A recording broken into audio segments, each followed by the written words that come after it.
was pretty normal.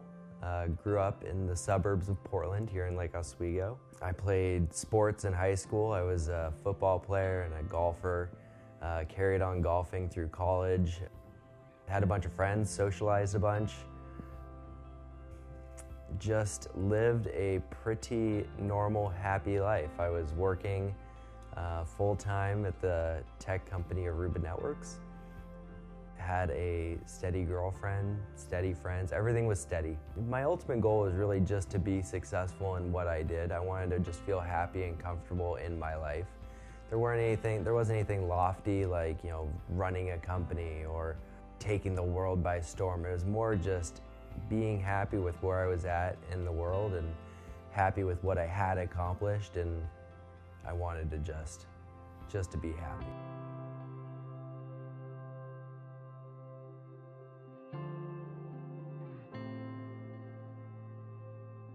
So we were down in Mexico celebrating my grandfather's life.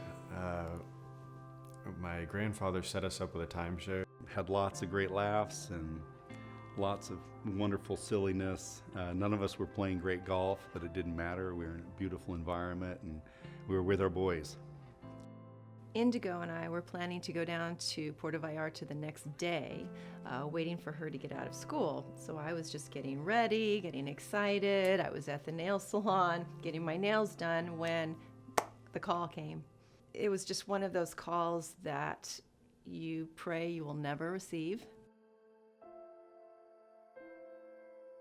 I saw my son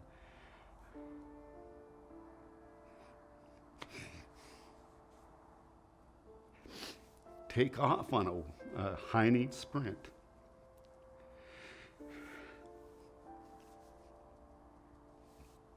As I panned over, I see the base of the slide with the water full of blood. Time was going on. I was like, okay, you start to get the first inkling of something may be wrong, but I'm sure someone's going to flip me over. It's going to be okay. Seconds tick by. I'm sure this is obviously happening in a matter of seconds, but to me it seemed like a lifetime. Given the way he was situated in the water, he was extremely fragile at the time. So when I approached him, I wanted to be delicate with him, but I also realized that he needed to be taken out of the water as quickly as possible because I could see him kind of sinking into the water. He, in a very purposeful way, gathered Alex and turned him over just as Alex was on really his last gasp of air. I recognized that I could feel his hand on the back of my head, and he had his other part on my shoulder and mid-back, and I couldn't feel that hand.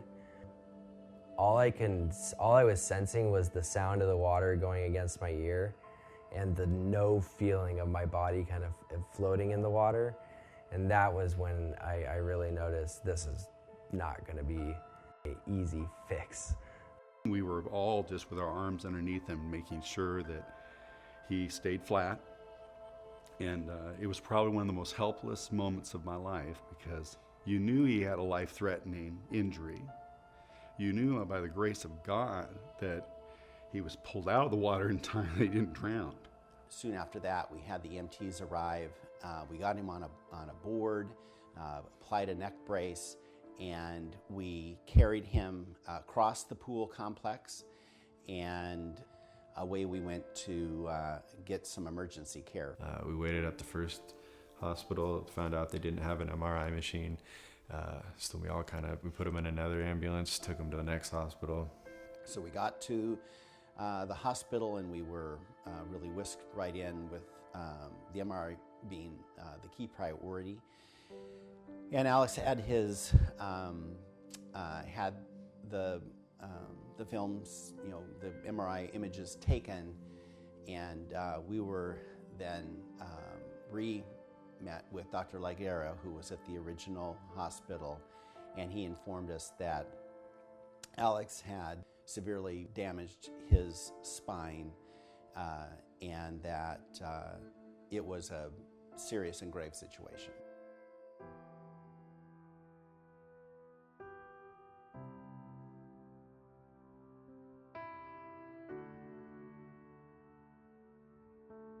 He said, "Ann, there's been a terrible, terrible accident, and that we needed to do something immediately to get him out of Mexico." Because I knew once I was able to connect to Ann that she would be able to connect to our friends. So I hung up from Dougal, and I immediately called that little angel on my shoulder, Margarita. It's as if time stood still. It was one of those moments where your mind is racing. You know that there's so much that needs to be done in an instant, but that you have to be thoughtful about the next steps. And I knew that I wanted to call Dr. Sylvan Palmer, but it was 10 o'clock at night. I was out with friends at dinner, and they saw how panicked I was. And by sheer luck, they happened to have Dr. Palmer's cell number on their speed dial because he had actually done their surgeries. And it was just one of those sacred moments where you know that everything was in place to make this happen for this family. I immediately showed Sylvan. We were at home, and it's always sort of devastating to get a text message from anybody when there's a medical crisis. And he agreed that we'd be happy to help them get through this, and asked that she have the family contact us. And so when I received that call, there was a path now, a connection that I could just feel. I mean, you could just feel the energy, you could feel the focus, you could feel the love. And as soon as I got on the phone with Rosemary, and she said, "Okay, I just need to make this quick. I need to link your brother with my husband, Dr. Palmer." I had an opportunity to look at the pictures. In fact, Alex had suffered a bad injury to the spinal cord that we could see on the MRI scan. So I spoke to McGregor about that, and then I actually spoke to the emergency room doctor. And I asked the doctor whether he had been seen by neurosurgery yet, and he said no, they didn't have any neurosurgeons on staff at that hospital, and they were going to have to fly in someone from Mexico City. And I thought that would be a difficult situation. No one knew how long that would take, and I thought it'd be much better if we could have Alex back here in the States, either in Oregon where he lived, or here at Mission Hospital where we could help care for him, because it was going to take a lot more than a doctor flying in from Mexico City and doing the surgery. He was going to need a lot of supportive care, medically and emotionally, from the whole team that we have as part of the trauma center at Mission. Once Sylvan spoke with McGregor and determined that they were going to try to get Alex transferred, Marguerite and I began texting back and forth, trying to figure out the insurance and also who would be able to medevac the patient immediately. So through the night, I took my phone to bed with me and text back and forth. I think our last text messages were about 3:30 in the morning. To try to get him here required all the resources of Mission Hospital to try to arrange the air ambulance to bring him to the States, and then also have him transported from the airport to Mission Hospital itself. And Rosemary and Margarita Salazzo and the whole team at Mission worked all night long to make that happen. I was numb, just numb. McGregor and I spent the night in the emergency room, and I didn't want to wake up. It was hard, but we did, and then we just switched ourselves over. And we were going to have a different life. And Alex was going to a better place. And Mission Hospital saved our lives.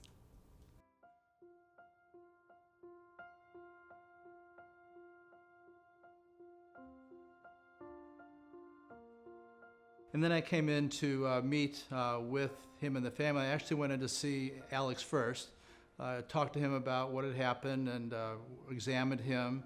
And I could see that, in fact, he was paralyzed, but he was smiling, and he had such a good attitude about it. I was examining him to see whether he had sensation or he had any movement. I got to his hands, and I asked him, whether he could move his fingers, and he said, "Not yet," which I think really says how strong a person he was, that he could be so positive even at that stage.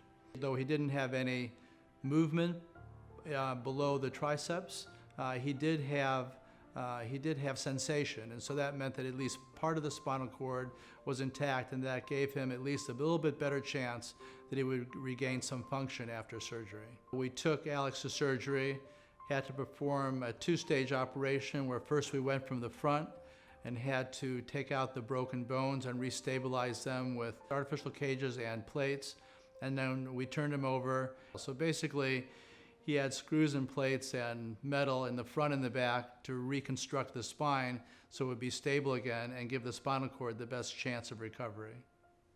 Now Shannon and I are in the waiting room on the surgical floor, and all of a sudden here comes this woman, just kind of bounding like, I think she even had a holiday sweater on already. This was, Thanksgiving. They were scared, they were concerned, they were frightened.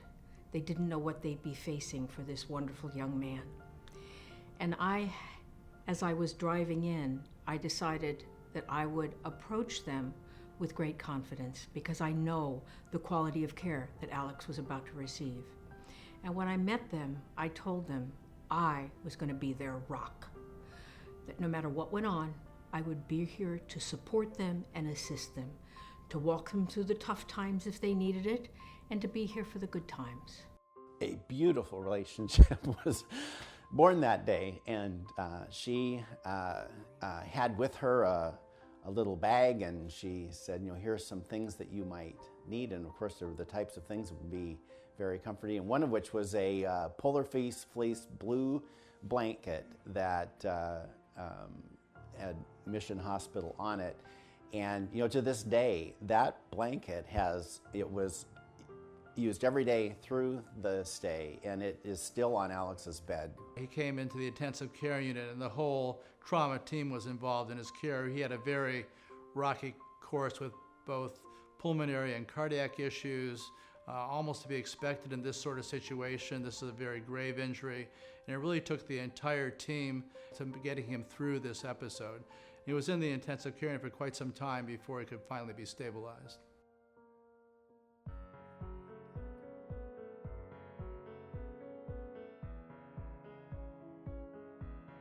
Having this integrated team, getting him through the early days of the crisis when he's on the ventilator is important. Nursing and all of the team members enact that care, and we deliver it in a way that is holistic. The urgency, if you will, to get him speaking and communicating again was of vital importance. He's a young person, he couldn't use his hands to write. And you can tell, and he was trying to mouth words, but it's not very easy to lip read for anybody. And he was, making a concerted effort to communicate.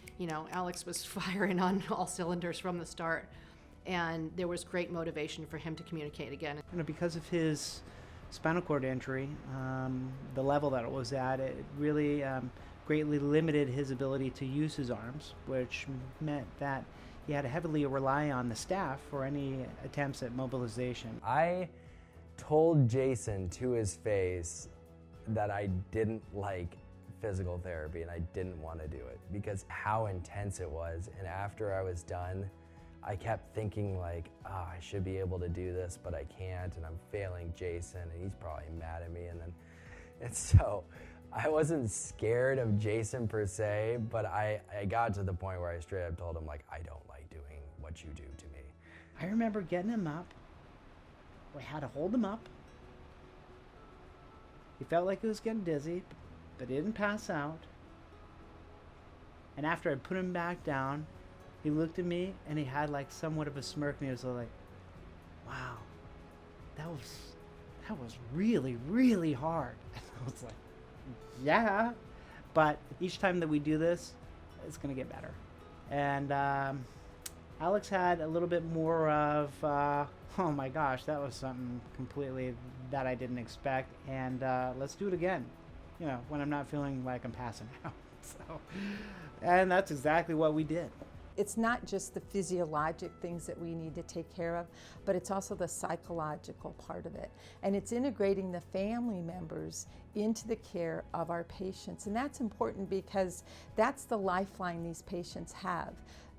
Patients do better when they have an attentive, loving family, friends, a community that's going to support them through this journey. And it is quite the journey when we have individuals with spinal cord injury.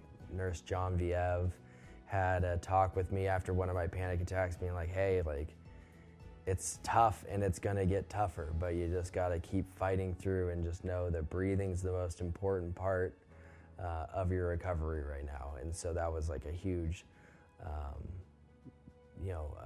recovery changing moment. Alex was scheduled to go for another one of his battery of tests or procedures, which generally weren't the most pleasant things for him to do.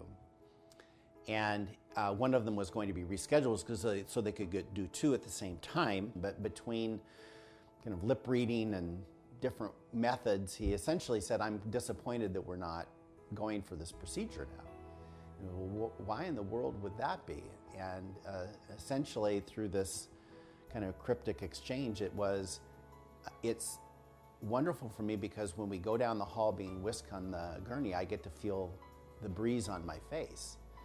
And there were open ears around that. And Lori, one of the RNs, and Felipe, a very special respiratory therapist, really internalized that and said, we have to do something about this. And that was, we needed to get Alex outside for some fresh air. We know how they react. We know how they feel when they get to be outside. It's such a boost emotionally, physically even. You know, you see the patients get better. Now he's out and it was magic. And so after that, electricity, the whole thing went just totally quiet. And you could just kind of feel Alex breathing it in. And he surprised me with a phrase that, harkened back to something my grandfather, his great-grandfather would say, which was, the best cup of water I've ever had was a warm drink out of a rusty cup. And of course, we'd all say, well, how could that be the best water ever? And he would reply back, because I was that thirsty. And Alex said,